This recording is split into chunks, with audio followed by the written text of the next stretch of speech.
Okay. Let me just make sure I'm muted. Welcome to Friday Fish Facts. I'm your host, Ron DeSantis. Today, we have got Bentley joining us today, and I would just like to welcome Bentley to the channel. Bentley, welcome. I suppose I need to use this hand. Hi, guys. Sorry if you can hear my daughter crying in the background. Hopefully you can't. She's having a little meltdown because she didn't get to eat as many chocolate as she was hoping. But hey, you know what? Things happen. This is why I don't have kids. No meltdowns. Now, I see that I just want to make sure that we're going here because even though it shows that I'm live here, I don't see anything going on in the side stream here. Okay, there we go. I was gonna say, I see you running on my delay. There we go. So there we go. I think we're good. Yeah, we're good. Just on a little bit of a delay. Okay, good. All right. So, Bentley, we got up to a little bit of a technical difficulty start here today, but we are good to go. My wife had her laptop at work, with her today, and kind of just ran in just in time to just get this thing going. So I'm ready to go. Bentley, you ready to go? Fire away, my friend. When did you start keeping fish? Man. Okay, so technically, I have had fish in my life since before I can remember. There's this picture, and I think it's somewhere on my Instagram somewhere, of my uncle holding me at like 6 months, and my parents are in the background with this like big 125-gallon tank that I'm just staring up at in wonder. And I've really been into fish ever since I was a little kid. It was always something that I could just sit and stare at my fish tank and be completely at peace and just enjoy it better than TV. As a child, probably not better than video games, but as I've become older, most certainly better. And then I kept fish all the way until college. I stopped in college mostly because I had a tank blow out on me, and as a poor college student, I couldn't afford to fix that tank. And that was when I was keeping some fish with my cousin.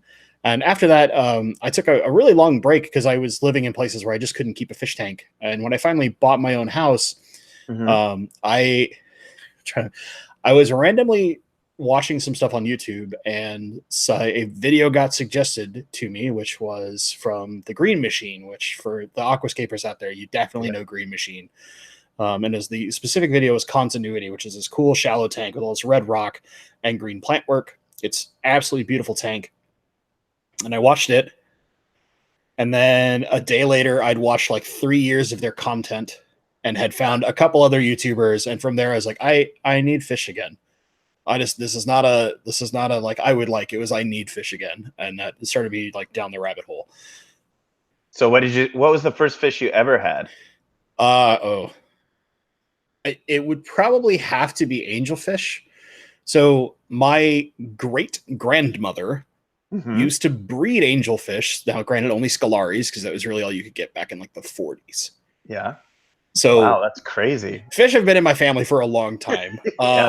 And you know, grandma had all these crazy tricks. So like it was kind of custom in my house to always have angelfish because grandma had angelfish. My mom loves angelfish. My dad was more of a koi guy. He loves koi, but so I can remember as a kid, the first fish tank we had, as far as I remember, we had a 125-gallon upstairs, and then we had a 300-gallon downstairs with my dad's koi. Oh yeah, this thing is this big monster. And my mother's house still had that tank up to like the day they were about to demolish it. Wow. It was just down in the basement, still there. And I now, having got into fish after I bought my house, deeply regret not taking that tank with me. Just as a legacy thing to have, I deeply regret not taking it. Nowadays, you don't, like back then, you didn't see tanks of that size. That's crazy. Yeah, no, it was an absolute monster. But I think the first fish that I ever personally picked out, because the big thing was the 125-gallon upstairs, other than angelfish, which we had to have. My mom slowly let me start picking the fish that went in there. Now, granted, I'm not taking care of them. I'm like 6 and 8 at this point. I'm not. Yeah. I might be feeding them, but I'm certainly not cleaning the tank or changing the filters or anything like that. Was longfin zebradenios. I remember this really specifically because they were a really big thing in the 80s. And I remember watching them endlessly at our local like kind of mom and pop pet store called Denny's Pet World, which is a fantastic shop, still open today. I would just sit at a tank, just zone out, watching longfin zebradenios, and from there it gets a little weird. Like I made all the mistakes that an amateur kid who just looks at shiny things would make. So like I had tiger barbs in with longfin zebradenios. You know what? There's no internet back then. Yeah, there's nothing. There's like nothing to tell you. Like, hey, kid, don't do that. And most of the places that we're buying would be like, oh, what kind of tank do you have? It's like, oh, I have a big one. It's like, what's a big one? The parent would be like, over 100 gallons. Like, oh yeah, you could probably fit like 30 of these things. Like, cool. We'll get 30. So before we get farther along into our interview here with Bentley, I just want to say hello to everybody that is here. So we have got the Chubby Guppy is here.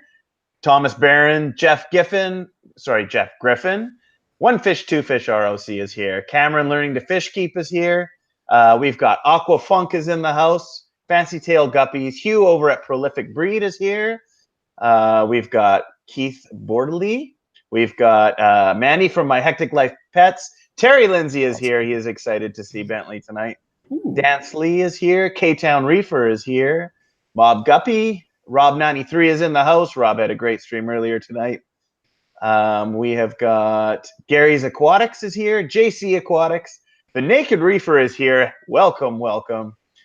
Teresa Cookie is here. Al is here. Or AL, but I think it's Al. Captain 3654 and Aquarium Thoughts. Hello. We are here with Bentley. We are doing our interview of Bentley. And folks, if I look over here, it's because I'm trying to like watch chat a little bit. So yeah, I'm not, me like, too. Staring off into space. It's just I work in tech, so having at least 2 monitors is basically a requirement in my life, and I have 3, so I'm an absolute crazy person. I have 2 at my workstation too at work. Yeah, so I'll be doing this a lot. So the regular thing, guys, if you have your questions, throw them up there. I'm going to go along with mine as well. And when uh-oh, I see a stoppage.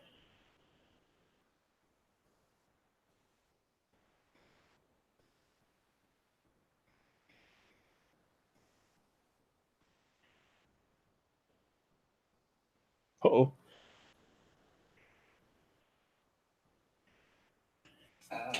There.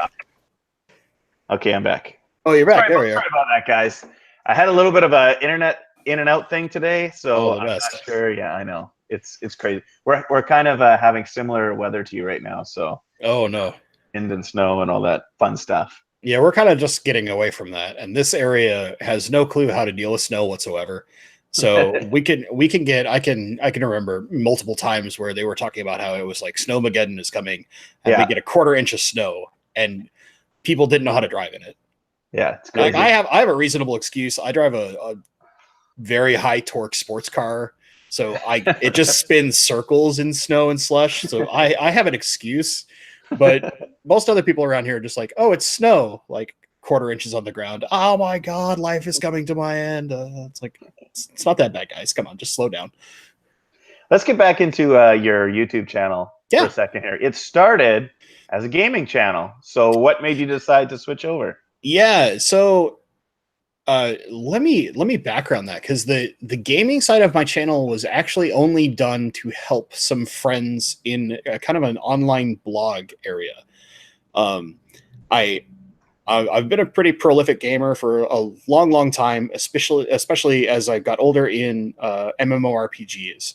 Mm-hmm. So similar to Corey, I played tons of World of Warcraft. I've played all sorts of stuff, and I've always been very good at like pushing the bleeding edge of what we call theory crafting, which is trying to like absolutely optimize everything. And so a lot of that is me like building guides, trying to teach people, because I would rather much like my fish style YouTube channel, I would rather share knowledge than like try to hoard it into some kind of fiefdom only to myself. I think that keeping secrets is stupid, and you should be out there trying to make everyone better instead of just being the one good person. So I started doing gaming solely just to build guides for some folks that were, you know, kind of online friends of mine. Mm-hmm. As I got further into fish, it was kind of like, well, I like doing the video side of stuff. And what really kind of prompted me was a YouTuber who he doesn't do stuff as much anymore. Baron Tropicals, who was a really small channel, used to do all these contests where he would like your entries were videos. And that was what really kind of hooked me into like doing more and more content. And slowly I was like, well, I might as well, if I'm going to do this, I might as well show people like how to breed rainbow fish, how to do plant stuff. And the further, the further I got along, it was like, well, I have a really strange brain that's so good at absorbing and creating information that I might as well keep pushing further and lean toward like an educational bent on plants and my favorite fish, which is rainbow fish.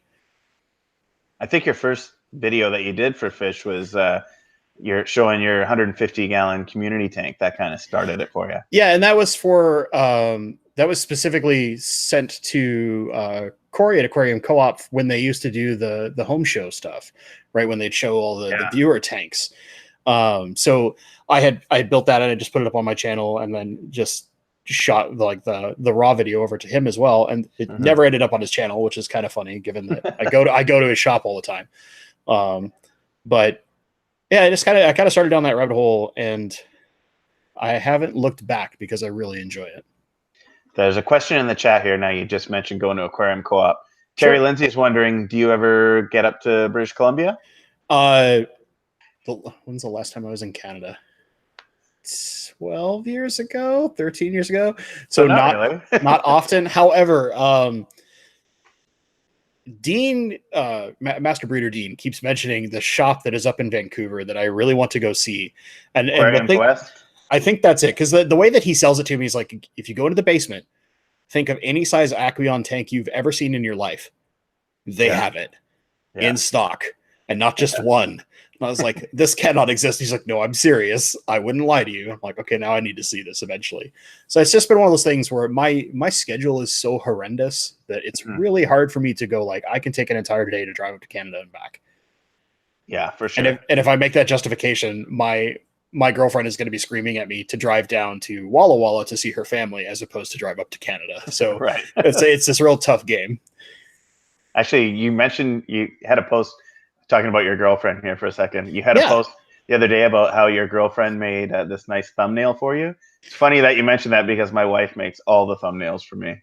Oh, I've steadily been pushing more and more toward her help because she has a much better photography brain than I do.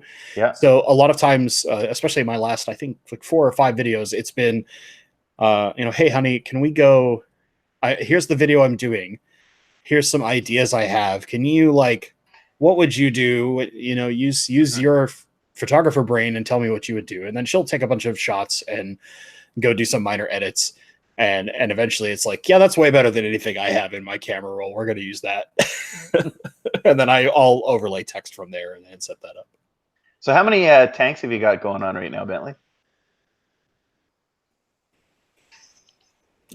So I actually know this number, but I like to fake I have to count. Take your sausage off. Prolific breed. I'll answer your question in a sec. So I have 22 currently running. I've had more, but I've taken some down on purpose. I've been moving to larger tanks instead of smaller tanks, although here fairly soon, I'll be lining the tops of my racks in what I call my grow room with a bunch of 10s so that I can do some fry raising for a bunch of rainbow fish so I can get more actively breeding. Specifically, a Tinjo Bosemani that are the ones I got from Bob Steenfott, who got his from Gary Lang. So they're a very, very good fish.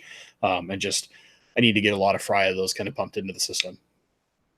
Terry's mentioning King Ed's. King Ed's does have a ton of stuff at their place as well. And they do have a basement, so that's probably the one that Dean's talking about. That might be it. I mean, granted, I would love to just tour. I like touring shops, especially old shops that have been around for since the 70s or something like that, or even that's older. An old shop. They're so fun. What was the first video that you showed your face in? I kind of was digging around and I couldn't find. That's a great question. I think it was after I'd hit when I did my like first contest, because I'd done I had a kind of a massive sweep in subs after one of the fish room tours that happened. And it's not because I'm shy about showing my face. It's more that I come from a radio background. So we radio people like to say that we have a face for radio, which is to say you should never see it. You should only hear our voice. And this is my standard speaking voice. This isn't even my radio voice. So, and I don't typically use it because I'm so out of practice that it's hard to speak at proper cadence in my radio voice anymore. But now, I mean, I got into a habit of showing my face because it was really easy to explain certain things and need less B-roll shot. So it makes it easier on my schedule to basically to shoot my ugly mug at my desk than to shoot extra B-roll and then voice over it from there. He would like a sample of your radio voice. So maybe in this beginning of the next question, Bentley, you can talk in that voice, which is we'll see what I can do. You breed for profit, plants and some fish. Mostly plants, but yeah. On Get Gills, right? And local fish store. Do you only sell to one local fish store, or do you sell to a few? So I'm sorry for answering a question like this. I definitely can't do radio voice. I will soon. Promise. I try to sell specifically to aquarium co-op. Okay. Because I have a very good relationship with just the entirety of the staff there. I know that they're going to be very strong about, because my main fish are rainbow fish. So the main thing is enforcing on people like, hey, you can't just buy one. Right. You kind of need to buy like 6 to 8. And when you're seeing like a $15 fish, that's a little hard to justify sometimes for some people. Yeah. And more importantly, they're really good about telling people like, hey, you don't want only males because you're never going to see the best color if you only have the males. If you have males and females at least a 1-to-1 ratio, I prefer 1 male per 2 females. That's where you see all the best behavior, all the best color. The boys light up, they show off, they spar more, they do everything you want to see in rainbow fish. And with some of the species where the females can look drab for most people, I don't think they look drab personally, but I have a massive bias, so that's not fair. It's hard for like your average. I'm walking into a fish store with my kid, and I keep a small tank to go like, I gotta buy 6 of these things, and I need to buy 3 to 4 of the ugly ones to go with the pretty ones. Yeah. Why would I do that? And then they're really good about explaining why it matters, and also they can tell them like, hey, this is done by a local breeder, he's not far from here, they're raised in our water, this is what he does, we have all the info from him, he's literally a short phone call away from us, so if you have questions, we can get them answered. There are some other stores that I generally trust and would work with. It just would be a matter of, do I have so much stock that Aquarium Co-op couldn't take all of the stock? Yeah. And I was something I didn't want to ship. I'm leery here and there just because I have limited experience shipping fish, and the way to do it right requires a lot of equipment that just isn't in my budget right now. I think probably one of the best people shipping fish out there is Dan's Fish. Yeah. And he has some phenomenal videos about how to ship fish properly. And he has kind of the setup I want, but it's like, if I had a spare $500, I'm probably going to put it into something else right now, which is mostly going to be, upgrading some YouTube related equipment. But, I think it's important if you do get into like fish for profit in any way, shape or form, to really just get a very solid relationship with one store. If you're one of the lucky people who's like near 6 stores, like I am. Yeah. And if you're only near one store, well, perfect. Then get that really amazing relationship with that one store, because the better that you work with that store, the more likely they are to give you better money for your fish. So it's kind of a thing where you're like, if you work with 6 stores, now they've all got to compete with each other. They want the lowest price possible. You're kind of hurting yourself. You work really, really, really well with one store. You give them quality product all the time. You're probably slowly going to see the price per fish you have go up. There's a few more people in the chat here. Pet Sodix is here. We have got, who else have we got? I saw a few more. I saw Otter Creek was in here. We saw the Ortega family is here. First Hello. time joining. Welcome. Cool. Yeah, thank you. Welcome. I saw you in Rob's stream earlier today, so thank you. So I think we've established that rainbow fish are your favorite fish, Bentley. Is that fair to say? Well, occasionally I like them. So what is your favorite rainbow fish? That's so not fair. I think it's probably Bozemanai. Yeah. And then you could hammer it down really hard if you wanted to, because each catch location is different coloration and blah blah blah. But Bozemanai were the fish that, like, I can remember when what made me want rainbow fish was watching on Aquarium Co-op's channel a tour of Gary Lang's fish room. Right. And it was like, these are amazing. These are amazing. Saw a tinge of Bozemanai and went, I want that. I have to have that. And if I don't have that, I'm not going to be happy. Yeah. And that really was the one that, like, set it in motion, was that specifically the Bozemanai was the rainbow that made it, was like, I have to have these fish. I'm with you. That's my favorite as well. That's what I've got in the tank behind me. I've got a few Bozemanai. Yeah, I can actually see one of your males swimming right past your head. Yeah. Where is he? Okay. What about plants? What's your favorite plant? How detailed do you want to go here? Let's just go so somebody can know what you're talking about. Cryptic. Okay, and which one more specifically then? Let's go Wendetti eyes, just because there's like 800 colors of Wendetti eyes. That's cool. If you were to be like hyper specific, I would say the Wendetti eye bronze or red are probably my two favorites. But just all the crypts in general, you have so much variety, and they have a leaf shape and a grow style that I really enjoy. They're low maintenance, but at the same time, you can get these. You can push the limits of that plant and make them really amazing. Like the flamingo crypt, for example, is like the most notorious one, pain in the butt, but two, just this insanely different colored plant. Where if you're pushing CO2, you're pushing your fruits, you're pushing very high light. It's bright frickin' pink. You can't miss it, right? Where, like, if you don't push all those things, you're going to see little bits of pink, and it's going to otherwise be kind of a dull greenish brown color. So you have this variance in this plant where, like, if you really want to push the limits and go high tech and really take on a bit of a challenge, you can get something that's like looks fake. The color is so bright. It doesn't even seem real.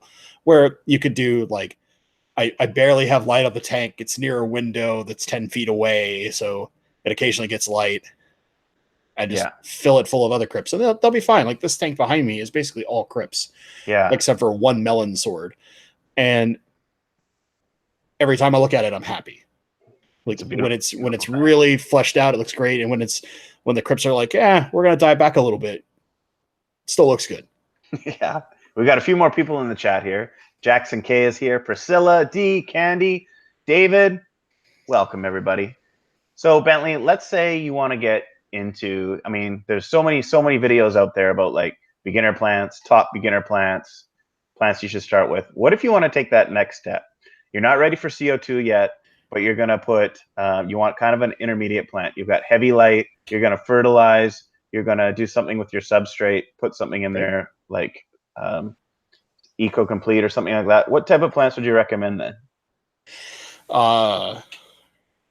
Crypts. Yeah. Rare crypts. No, more seriously, actually, I would start looking into Ludwigias. And the reason why is that you can go very simple on Ludwigia. You can go with, like, just your standard Ludwigia repens. It's super easy.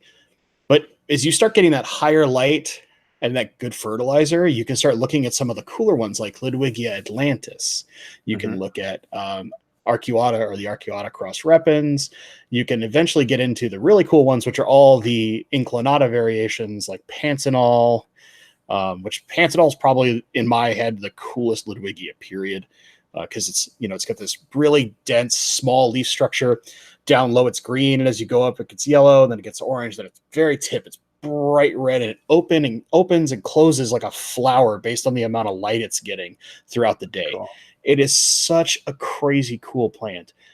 And yet you can grow it in a fairly low-tech setup. It just wants a little bit more light than like the typical low-tech. Priscilla's mentioned another one, Ludwigia glandulosa, absolutely gorgeous plant. It's practically royal purple in color if you're doing it right.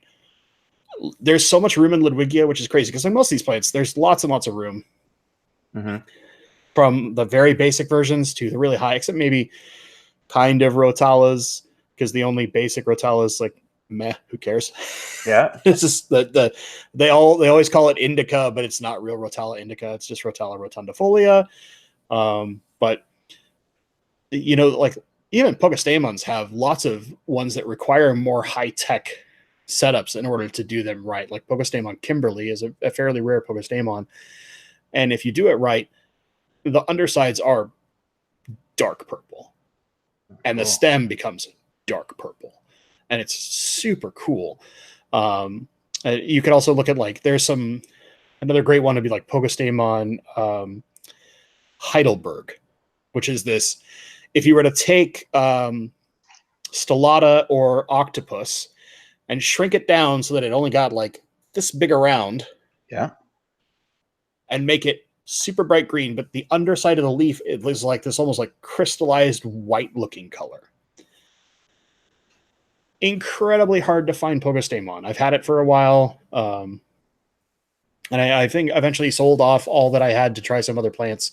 And now that I sold it all off, I want it back. Want it back. And trying to get it back from all the people who used to have it. They're like, oh yeah, I got rid of it too. I got rid of it too. I got rid of it too. Oh yeah. It's like killing me here. We got a few more people in the chat here. Swift Aquarium is here. And we've got Jamie McDonald is here. Nalin Spish is here. V-Stag is here. Welcome, everybody. We're going to talk a little bit about AGA. I saw there was another question from Terry Lindsay. Bentley, why should he go to AGA? Okay, so I'm gonna answer two questions from chat really fast. One is the AGA question. Yeah. The first one, in higher light, Pogostemon Kimberly just gets bigger. Because the more it can feed and the more light it can absorb, the more it can grow. And it's a Pogostemon, and basically once they start settling in, they're like weeds and they grow like crazy. So no matter how much light you push at it, no, the leaves aren't going to get smaller. They'll actually get bigger, which seems a little reverse logical, but that's just the way that plant works. Why should you go to AGA? Man, how many reasons do I want to give you? If you are a real plant enthusiast, you love doing planted tanks, there is no better convention for you. The thing to keep in mind is like Aquashella, while it is kind of fan created, it is a trade show. Aquatic Experience is a trade show. This is all about vendors showing their stuff off. AGA, while it has vendors, it's not about the vendors at all. They just happen to be there. This is all about talks with people who go at a scientific level about plants. So this is like hyper nerd speak. And if that's not your jam, you have some of the coolest aquascaping experiences that are going to happen. So there's like the Wabikusa and the full aquascaping contests that are going on. While those are sold out, they're open for everyone to watch. And these are coached by some of the best plant people in the world. They're flying people like Vin Cuddy out, Crystal Castleman, Karen Randall. I mean, these are people who are icons in the plant world. This would be like if you were bringing, Gary Lang for rainbow fish and Odd Conning for cichlids. I mean, like you pick the biggest names out there for each type of fish. This is what they're doing in the plant world. And it only happens once every 2 years. AGA is kind of special in that they don't go every year, and in every year it's a different city and it's a completely different experience. You go to Aquatic Experience once, it's basically the same for every Aquatic Experience. You go to Aquashella once, it's going to be roughly the same. I mean, there'll be little differences that'll make it fun because it's a more fun event at Aquashella from what I have come to understand from a lot of friends. But every AGA is unique and different. A great example, last AGA, boost could be sold freely. This year, no boost. So what's your role at AGA this year? And are you selling in the auction on Sunday? I'll be selling in the auction, so I'll have a bunch of plants there. But my role is mostly hanging out. I'm basically there for fun. However, because my club is putting it on and I'm at a semi-board level for my club, I'm kind of force volunteered into helping out where they need me. That being said, I've purposely not assigned myself any major role so that I can be pretty free for people who come and happen to either watch my channel or just want to babble to a local fish keeper, be someone that they can talk to. Well, I'm super excited because it's going to be my first AGA and also my first convention. So I'm super excited to go to that too. Megan Peterson, hello. Thank you. Welcome. Welcome to the stream. Matt's Monster Fish, hello. Welcome to the stream. So what is your rank in your club, Bentley? I guess I would say in what way? Like you're the master aquatic horticulturist. So yeah, I am a master aquatic horticulturist 6, almost 7. So to put that into terms, you have like 5 levels that you go through to hit master 1. Mm-hmm. And that for most people takes the people who do it fast do it in a year. Then you repeat for 2, repeat for 3, repeat for 4. So to get to where I am, I have propagated and or flowered at least 130 species of plants. Wow. Awesome. So it's not my bigger claim to fame might be that I am the highest earning horticulture awards program member of all time for the Greater Seattle Aquarium Society. Wow, congratulations. And there's me and one other guy who kind of like jockey back and forth, although I've got a pretty good lead on him now. And then the people who are behind us are 1,000 points behind. And the way to put that into it's 400 points for a master. So they're over 2 levels of master behind us 2.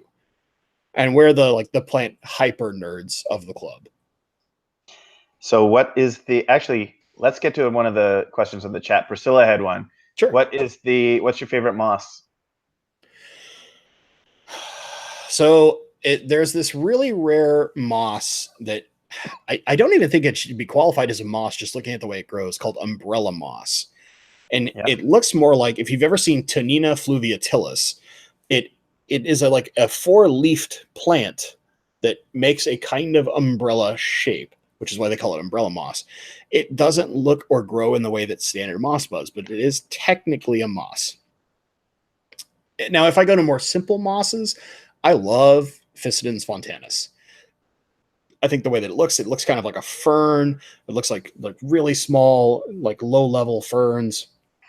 Absolutely beautiful. The problem is it needs high flow, and you have to trim the heck out of it to keep it looking good. And I don't get the time for that, unfortunately. Yeah. Now, if I were to say my favorite starter moss, Christmas moss all day long. Christmas moss is amazing. So there's 3 answers to your question. Got a few more people in the chat here. Cyclist23, Reels Tanks, Jesse, HC Aqua, hello. And if I missed anybody, I apologize. Oh, Devin. Devin is here as well. Hello, Devin. So what's the hardest plant that you've ever grown, Bentley? Right now, I would say that the plant that is being the most finicky on me is Ludwigia inclinata, the variation for tornado.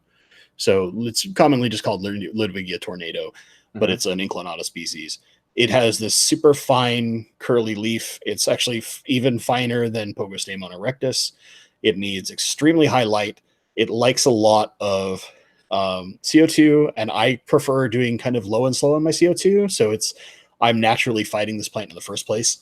But my hardest period was a Syngonanthus species that is it Syngonanthus calialum?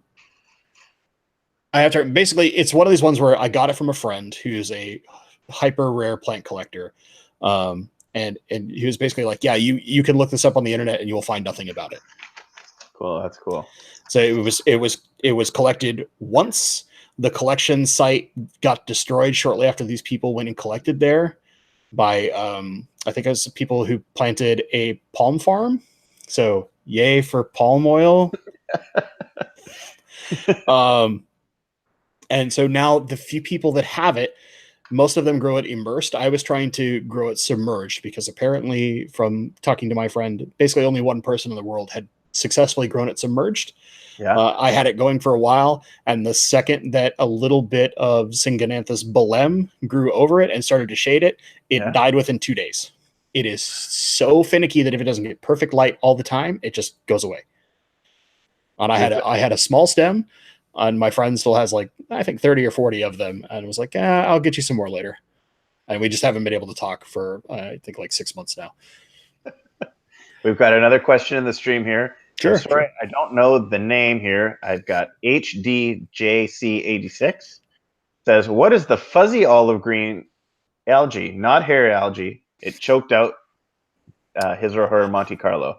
So if it's the lighter green, rather than, I always prescribe olive in my head with a kind of darker color, as opposed to like, say, the olive.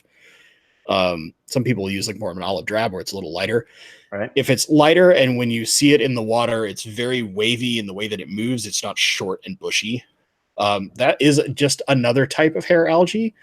It's actually really, really good for shrimp. If you talk to Eric Lucas, who owns bipetshrimp.com, fantastic shrimp breeder, does talks all over the place. He'll tell you that like he wants his tanks to have that algae all over the place, and that's a perfect shrimp tank because they can feed on that stuff all day long. Now, if it's the shorter, darker green algae that looks almost like blackbeard algae, that's also a type of hair algae, because there's like 800 hair algae, and I haven't dived into the science for algae that hard. And the only difference with that is that it's much like blackbeard algae. It's very persistent. It's very hard to get rid of. I tend to use living algae solutions like an SAE to get rid of those things and keep them in check, rather than worry about chemical treatments or some crazy rebalancing of all my nutrients. It's too much work to do it that way when I can just. And I know lots of people will go like, "No, you shouldn't buy a fish to fix algae." Like, that's their job in the wild. Got a comment from HC Aqua here. Bentley has a Hawaiian Guppy strain that I feel I should have. Which one's that, Bentley? Okay, so I know Fancy Tail Aquatics has this, and the Chubby Guppy has this.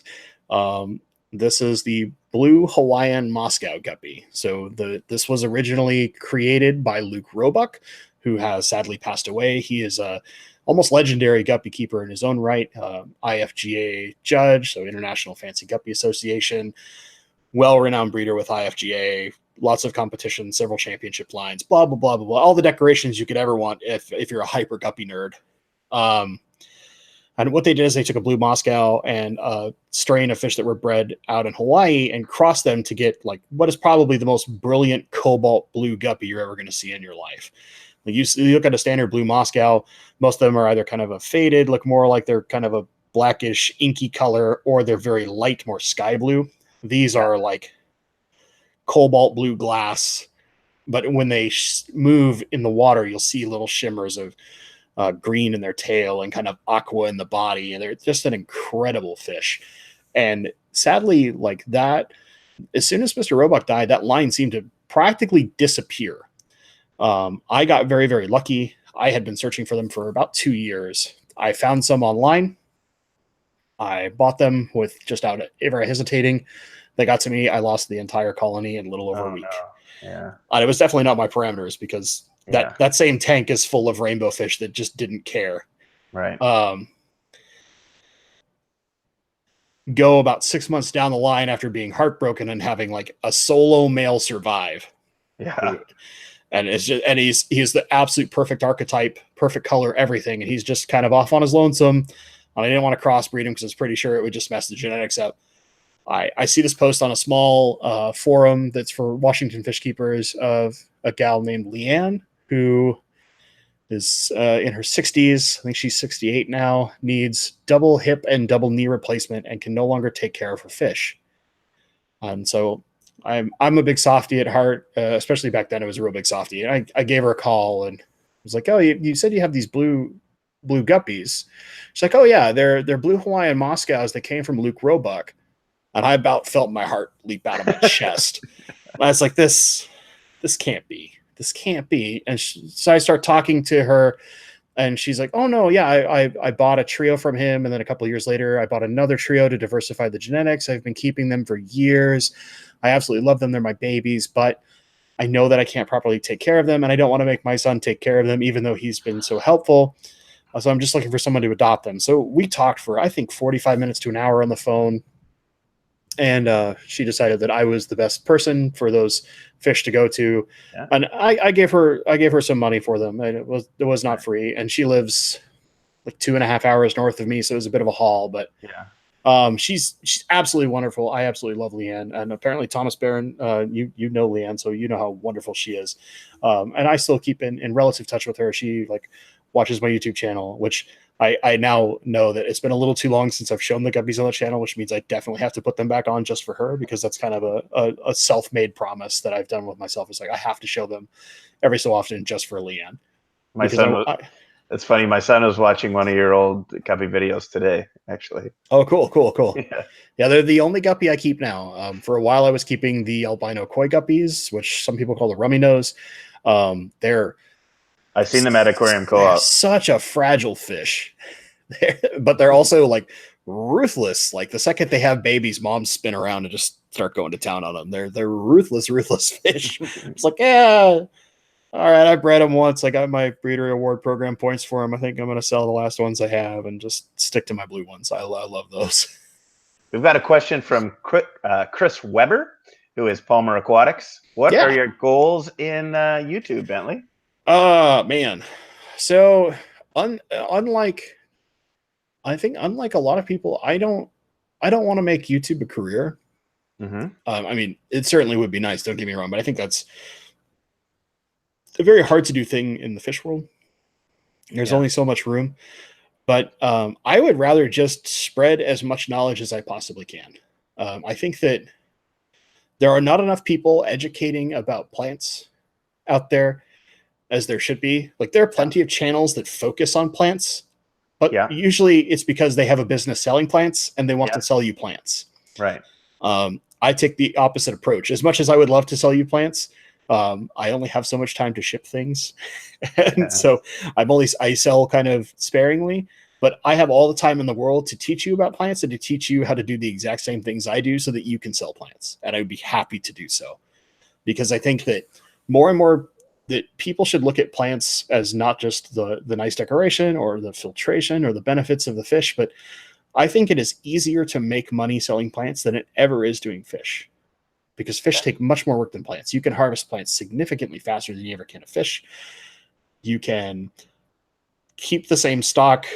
You can get significantly more out of a single tank, especially with like easy plants. If you look at like pogostem and octopus, some of the floating plants, I've been amazed at how often people want just like dwarf water lettuce.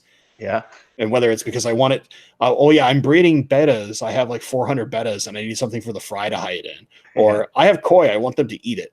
Yeah. Like, okay. You know, I was surprised when I used to keep it. I stopped keeping dwarf water lettuce for a while because I would get to a point of where it would just cover every tank I had. Yeah. And then your light's not getting down. And then I'm not getting enough light to all my other plants that I care about more.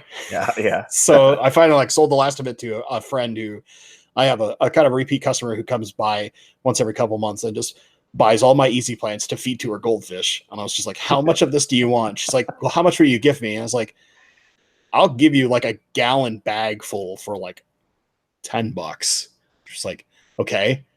And then I filled a gallon bag and realized I could fill 3 more. And I filled 3 more and just gave them all to her. And I was like, here you go, just $10. Just take it all. I just don't want it. I want it gone.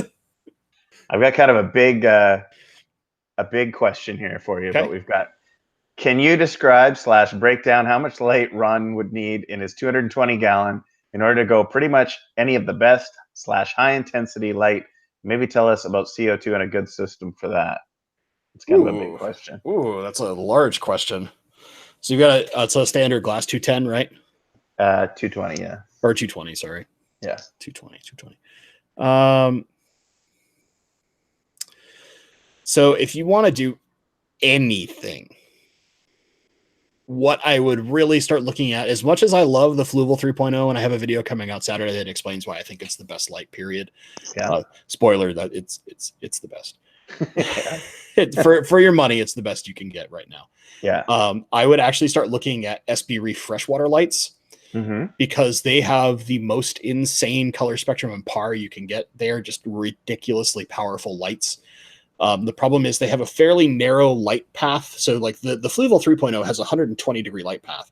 There's only about I would say like 95 degree light path with the SB Reef freshwaters, and I've experimented with them. They're great lights. They're insanely powerful. So if you have a tall tank, they're great, but you need a lot of them, and they take a lot of power. So if you have some power restrictions like I do, where you're worried about blowing circuits in your house, you can't run a bunch of these lights. You have to go with something a little more efficient. So you would do something like on a 210, you would probably do 4 of the 16 inches or 2 of the 32-inch lights. At a 210, which is a 24-inch tall tank, you're probably looking at about 50% intensity on each light. That will tell you how powerful these are, and that will put you at very high PAR at the substrate level for the entire tank. CO2 wise, this is where it gets a little tricky. You would definitely want an inline reactor, so it's something that's pushed into the water column from your filter, so that it's not just a standard diffuser. When you get to a tank at a certain size, you really want an inline reactor to do it properly. And then you're probably looking, you would start at something like 4 or 5 bubbles a second at that size. Let your fish acclimate to that much CO2, and then slowly raise your gas until you get somewhere to like 8 to 10 bubbles a second, which counting bubbles per second, once you get over 3, is god awfully hard. So it starts becoming more of like, you lightly turn it up, you wait a day, make sure that your fish aren't having issues. You do the test where you test your KH versus your pH to see your parts per million in the tank. You really want to get to somewhere between 30 and 35 parts per million of CO2 in your water system. And then basically you can grow dang near anything. Your fertilizer regime from there gets a little crazy. If you really want to do it properly, you probably want to do an EI system. Yeah. However, I hate the amount of work that it takes to do EI. And I will tell you this, I have never done EI. I have tried 7 different liquid all-in-one fertilizers, and none of them give me better performance than Easy Green. Awesome. So if you're in the United States or close enough to where you can drop over the border and pick up Easy Green from Aquarium Co-op, it's worth it. It really is. Now, granted, if you can't, like, Thrive from Nylock G is very, very similar. There's, was it Tropic has a like advanced version. You could go really hardcore with like the ADA, where there's like 700 different bottles and they're all built for nano tanks. I would never do that personally. It's too much work. But if you want to do it on the cheap, learn how to do EI dosing and mix your own. But that's a lot of work. But if you're willing to put the work in, it saves you a ton of money in the long run. I'm on the CCAM Flourish right now because I used to use Easy Green, but I haven't been down there in a long time. I mean, don't get me wrong. CCAM Flourish is a fine product, but I agree very heartily with what Corey said earlier today, which is that you need like 7 different bottles to properly dose your tank, and none of them have like an easy dosing instruction. It's like, oh, you need a cap full of this per 10 gallons, but then a cap full of this per 20 gallons, and a cap full of this for 5 gallons. And it's like, just give me a pump head that's simple, man. Make it easy on me. Hey, I'm going to be stocking up when I'm down at, hopefully they're selling it at AGA. If they're not, on my way back, I'm going to pass Aquarium Co-op, pop in and buy some Easy Green to stock up. I buy the stuff by the gallon. I mean, we've got another question here. Sure.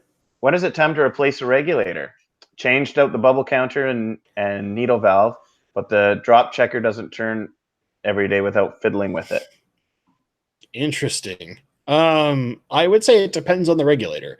So an example would be if you're using something like Milwaukee Instruments or some of like the super cheap ones that are on Amazon, those are only going to last you like 2 years, 3 years. If you're having issues like that, I'd be more worried that you might have the seal that you run between your tank and your regulator might actually be going bad.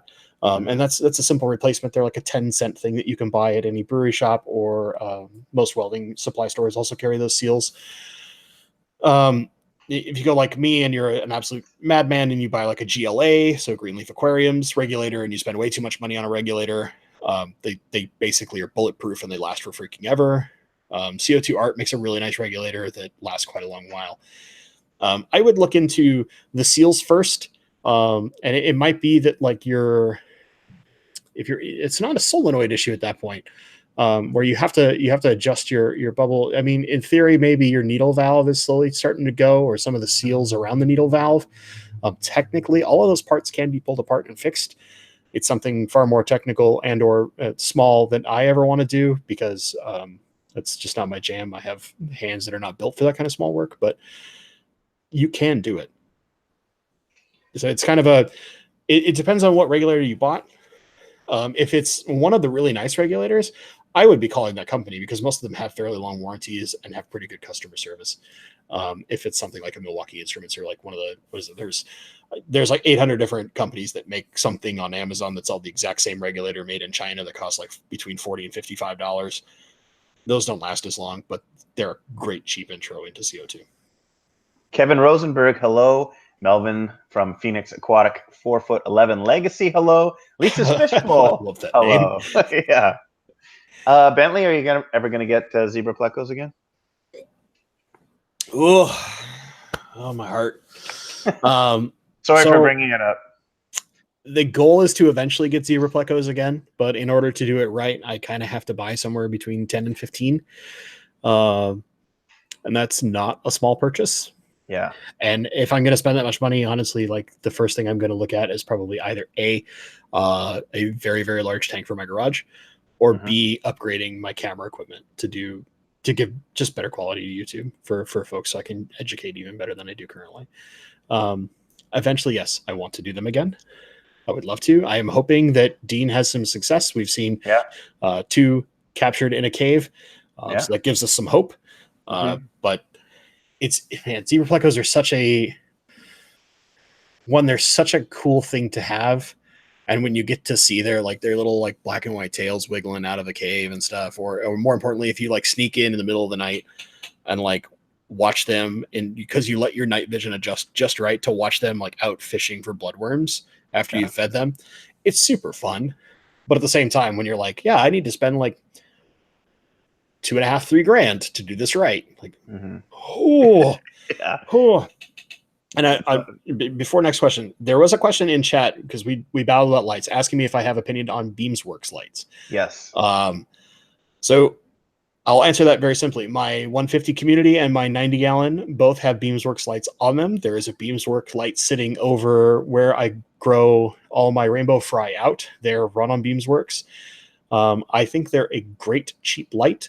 If you do them correctly, you can get good low or reasonable medium light out of them. However, you have significantly less LEDs built into those than you do something like the Fluval. So you're not getting as good a spectrum in every place. If you were to say like, yeah, I get all the spectrum across the entirety of the tank, that's great. But in some places you'll have just a red light really shining well on a plant, and just a blue light here, and just a green light here, where you don't have lots of little high intensity LEDs like you do in some of the better quality lights. So the spectrum per plant is not quite as good. However, if you're growing things like a Nubius, Pogostem, an octopus, your easy plants, it's a great cheap light, and it's a really good start. Kevin's got an opinion question for you. He's got a 75-gallon Blackwater tank. He's wondering if he should put bristlenose or some autos in there. So I personally love autosync. However, if you are looking to keep your glass very clean, I would do a bristlenose. Autos are great at eating the microorganisms that form in the biofilm, but they're not really an algae cleaner. Now, if you love autosync like I do, I have autosync in every tank I own that has plants. So there are a few tanks that don't have plants. They don't have autosync, but every other tank has at least 3 or 4 autosync in it. Some of them have like 15. It's a fish that I really, really enjoy. That being said, if you're looking for like I want the cleaner fish that I enjoy, a bristlenose. They're just pound for pound the best thing you're ever going to get. David's got a question for you. Then it looks like that Fluval Flex behind you. Is that a stock light, or did you upgrade it? Because he just bought one for his niece, and he's worried that it's underpowered. There's literally no modification to that tank whatsoever. There you go. It is 100% stock. The only thing okay, that's not true. The only thing I've done is I've put some filter floss in the open chamber to help slow the flow, because I keep a betta in that tank and I don't want the full flow kicking him all over the place. Yeah, they don't like that. That being said, all the tanks in there are very low requirements. So it's just crypts and a melon sword. None of them require highlight. None of them require CO2. They're all very simple. I fertilize that tank like once every 2 weeks. It needs so little because there's a good mulm layer built up in the substrate from some previous fish that used to live in there. And so it's kind of a continual, like almost root tab basically sitting in that tank. So I don't have to fert it very often. And most of them are slow growers. They don't really need a lot of fertilizer. I water change it once every 2 weeks. It's like the only tank that actually gets less water changes than most of the rest of my tanks. Your channel kind of took off after Alex from the Secret History Living in Your Aquarium did that tour, fish room tour of your, I think. You know him through your fish club, right? Correct. So we go to the same club. Alex and I met through our club. And you know, I think I'm kind of lucky in that there are a lot of people who have turned to YouTube in the Seattle area. And not all of them are exclusive to the club. Like, I mean, Corey doesn't really go to the club that often anymore. Dean's in the club, right? Dean is definitely in the club. He's at every meeting. He's at every event. Dean doesn't miss anything. He's a lot like me. We're just such a hardcore nerd. We don't miss the club stuff. And you've got like Randy Reed, who's a board member in the club. You have Alex, of course, and there's several other people who are very common in streams. So like Alyssa Bentley, for example, she goes to all sorts of streams. She's a member of the club. There's a lot of people who do some level of YouTube, whether it is very active in chats in live streams or actually run YouTube channels themselves. So it's kind of fortunate that way. And it definitely, like, moving with him and doing the thing with him, because it was very much, we were talking, he's like, dude, I know you've got all these tanks. I got to come over sometime and just like film it for my YouTube channel. I was like, yeah, dude, anytime you want. I'm very open about locals coming over, and like I have no problem like letting people film my fish room or my plants or whatever they want to. Hang on one sec. Can you define local, like Vancouver, BC? Would you? Anytime. Okay. Good. Anytime. Anytime. I would define local as if you want to fly from Florida to come to Seattle to see my fish room, you can. And I kind of have to have some rapport with you first. I'm not going to let any random stranger into my house, but you know, it's one of those things where like I'm very similar to my philosophy about running my YouTube channel, where I would rather give people the tools necessary to do everything I do on their own. I don't think I don't know that there's any benefit to me saying like, well, no, only like these two people can film my fish room, which is kind of the opposite of someone like, say, Dean, which this question came a long time ago, and I want to finally answer it. Because I was looking for it for a while because it spaced out of my goldfish brain for a moment, but it's back. So how I got into Dean's fish room. Basically, I'd been working with Dean for like a year, a year on it. And I have relentlessly asked him questions about his fry system. And it was something where he finally got to a point, I was like, Dean, you have to at some point let me in to just film and do an interview with you about the fry system. And it was like, you know, no one has ever asked me about that. And it's one of the things I'm the most proud about. And I was like, you should be. It's freaking amazing. And I was like, so because I was so in tune on that one little part of his fish room that, you know, Corey very typically doesn't go over because he's very oriented on the fish and people love Dean's fish. And as well, they should. They're amazing. The fact that I was so focused on this one little part was finally enough for him to be like, all right, I'll give you the green light and we'll see how you do on this one. And then maybe in the future we can let it happen again. Because Dean's super picky about who he will let film his fish room. And a lot of it just comes to he wants the content that goes out there to be very good and very detailed. Dean is a very detail-oriented person. And when it comes to things on YouTube, he wants that to be shown to other people. Before we get into the next part of this question, I just want to say thank you. There was a super chat, Otter Creek Aquatics, just because I've never gave you a super chat and I'm always at work when you're live. Also, thanks for your continued support with my channel. Well, you've got Awesome. a great channel there, my friend. Thank you very much for that $5 super chat. So Bentley, who else have you met? You know Joel. I've seen you on his live stream before. That's Yeah. Corvus Ocean. Um, Oskin, Sorbet, Corvus Oskin. And yeah. who else do you know?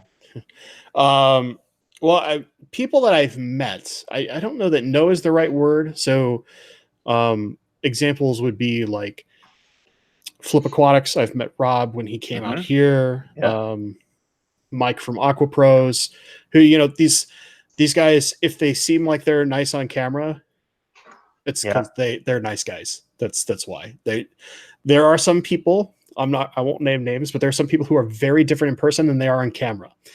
The only one that I will actually mention is I've met Dustin's fish tanks, and I honestly, like, I don't watch his channel very much anymore because I have limited time. Yeah. Dustin is so much cooler in person than he ever is in his channel. Or at least the time that I met him. So he came out and did an aquascaping contest at a very small saltwater oriented convention out here called Reefworks, which is actually this Saturday, is the next year of it. And he was running it. And basically when he came out, he was just like having a ball, just chit chatting. He didn't have to do really that much content for YouTube. It was very short, like going through, talking to the aquascapers and showing what they were working on. But beyond that, he just got to have fun. And I think that's part of what made it like him just way more relaxed than, you know, sometimes he seems a little high strung on his channel, which I feel like it's a character. I think it's done on purpose. I've worked in radio. I get that. But like when he's just himself and he's chill, he's super fun to just sit and BS with. He's a really relaxed dude. He's very interesting. Dan's Fish, big shout out to that guy. He's now in chat. Hey, Dan. But like he's super relaxed. He's super cool. But you know, like your kids are so my cute. kids are. Yeah. But like, you know, there are some where like they're not as chill in person, and that's always like a shame to me because like, most fish people I know are like kind of socially awkward but really nice people. And the second you start talking about fish, neither of the two of you can shut up. Is usually how it ends up, you know. Have you met Gary Lang? Because I know you got some of his rainbow. We've had all sorts of speakers up to the clubs. I've met most of them, almost all of them I've talked to for at least like 20 minutes at a time. I spent a lot of time talking to Gary. Thankfully, he indulged me and let me babble his head off for a while.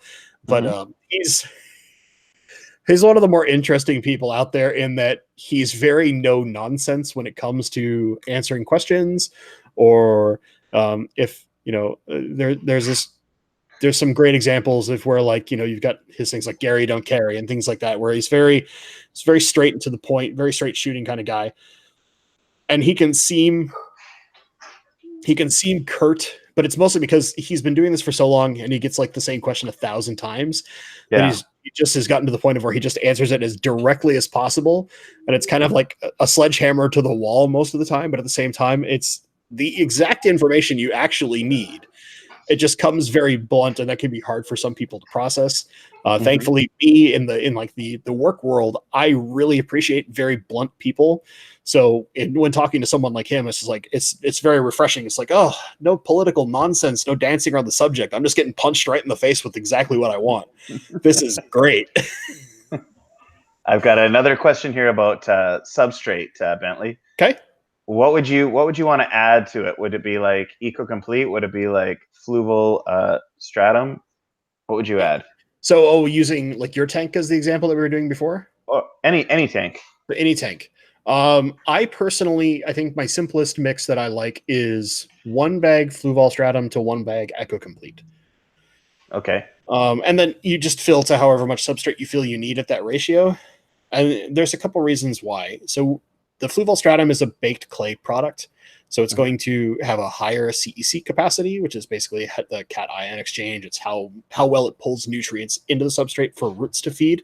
Dan, you're horrible. You're horrible. Whereas the eco-complete is a volcanic-based substrate, so it's a little more natural.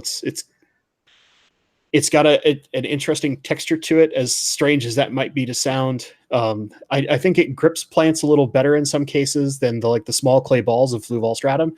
Yeah. But mixing the two gives you all the benefits with none of the negatives. So I just think like more people need to mix substrate and not be like, what's the best substrate? Be like, well, the answer to that is not one thing. The best substrate is a mixture of things. Because realistically, if I was going real hardcore, I would have a very thin layer.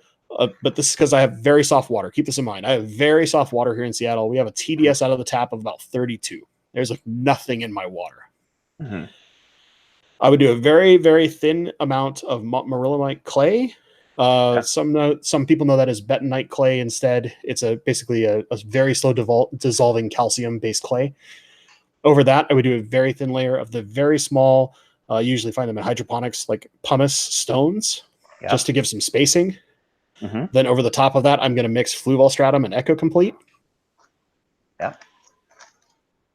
You're going to have about 1 bag per probably, I would say, 50 gallons of fluorite red. Yeah. I'm going to tear up a bunch of grape leaves. I'm going to put them in the middle of the substrate, like it's some kind of weird lasagna topping. And then on the very, very top, I'm going to do ADA powder type. Oh, cool. That's cool. That's an extremely expensive setup. I want to put this out there. That is like, I want to be the most like holler baller known demand for plants. But what that's going to do. So the fluorite red and the grape leaves are iron sources. Yeah. You get a calcium source out of the Mount Marillonite clay.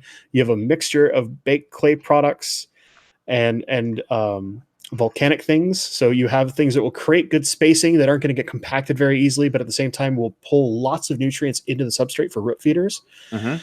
And then finally, that powder type over the top is very fine. It's really good for locking the harder to anchor plants in place to make sure that they don't float until they have time to put their true root systems into place. Yeah. It's also much finer, so it's easier for some of your sifters, like a corridor or something like that, to go over the top of without risking hurting themselves or swallowing something that's too big for their system, which I've seen more than a few plecos in my past as a kid, watching them eat gravel and then not be able to get it out of their system and die because of it, because plecos are not the smartest things in the world. I missed one question when we went back to the Dean topic, so I'm jumping back quickly to... Sure. What was your favorite part about his fish room? Well, the fry system? The fry system. So, you know, the funny thing is with Dean, every conversation with Dean is educational. Yeah. Dean is that person who has forgotten more than I might ever know. I think you said that on not your last, or was that your last video you said that? I may very well have. And I think it's very accurate because he has done so much. He has been breeding since he was very young.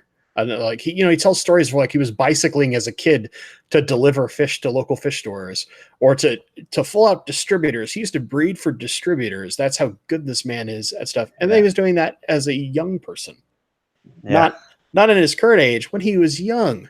Like, this is insane. So I think beyond that, the opportunity to see that small blue tetra in person. Yeah. So Corey talked about it all the time. Like, yeah, the ones they caught in Peru that like it's impossible to show them properly on camera, and it's 100% accurate. Even with like Jimmy's amazing camera setup, they can't capture it correctly. But you see those things in person, and like you will just do this. Yeah. It just makes your jaw drop because the second they start to turn in the water, there's this brilliant flash of bright blue that you can't possibly miss. And it takes you by surprise every single time they do it, because it is such a unique little thing that you don't expect out of this little fish, because from the full side profile, you don't really see that color. But it's the second they start to turn and everything hits them at an angle that there's this like brilliant, just like a scintillating color going along their body. And it's incredible. What is your proudest accomplishment that you've done so far in the hobby, Bentley? Wow. I almost want to say just the opportunity to learn.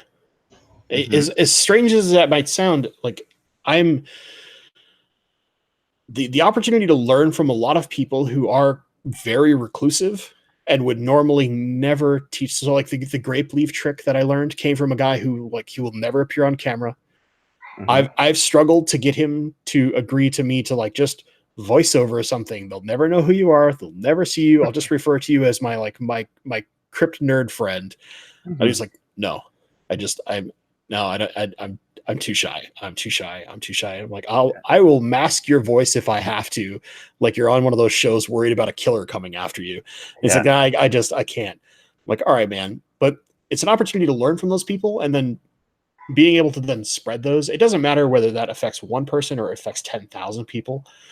That opportunity to spread knowledge, I think, is the thing I'm proudest about. And as weird as that might be for people who are like, well, but you've had XYZ or you've bred this fish or you keep this rare plant. That's great. But our hobby shouldn't be about trophy accomplishments like that. To me, it is more about, I always strive to be the better me I can possibly be. Then the second that I've hit that next level, I want to get everyone else around me to that level because that's the way my brain works.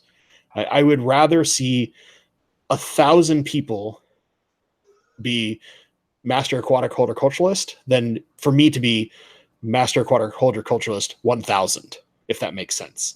I would much rather spread that knowledge and see every possible fish keeper being better at what we do, because the more that we bring the level of people's ability up, the hyper competitive people like me, like I have a very competitive nature, but most of the days I focus it very inwardly where I'm always competing with myself. Mm-hmm. The more it pushes us and strives us to keep going further and further. And the better that we become as aquatic kind of masters of our realm, it will push those companies out there creating things to make better products. Because the second we start telling Fluval or something like that, like, hey, I don't need that product because I can just do it this simple way and not be an idiot, and I never need that product, that they all of a sudden go, well, like, we're not making money anymore. We need to make better stuff that people need. Yeah. And I think, like Corey hints at this too, I think one of the biggest problems in the industry for fish is it definitely not us aquarists. I mean, but from the level of the people manufacturing products, is there is nothing forcing them to make something better for us. We're only forcing them to make something good enough to get us to buy it. And probably the best example, and I didn't ever, I think, man, I missed saying this in this video that I put together. I just realized that. I don't know that I have time to fix it in edits. I might. I think the one problem that the Fluval light has is that there's only a set like night, sunrise, day, sunset. I can't go, well, I want a break in the middle of these. So I want a sunrise, I want a day, I want a sunset, I want a siesta, I want a sunrise, I want a day, I want a sunset. Yeah. That can all be done in software. And I work in software for a living. I know this can be done very easily.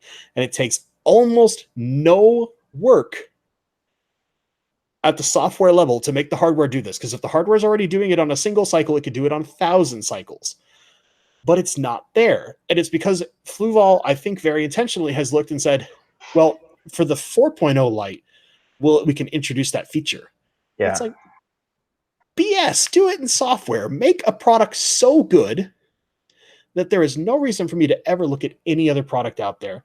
And then when you go to make your next product, give me such a drastic hardware increase because technology has gotten cheaper for a minimal difference in cost that I have no reason to go like, well, it's been 10 years since that light came out, and really they haven't made anything too much better for the price. So I'll just keep buying that same old light. Like, make something that's so drastically better at the hardware level that I go, I have to have that.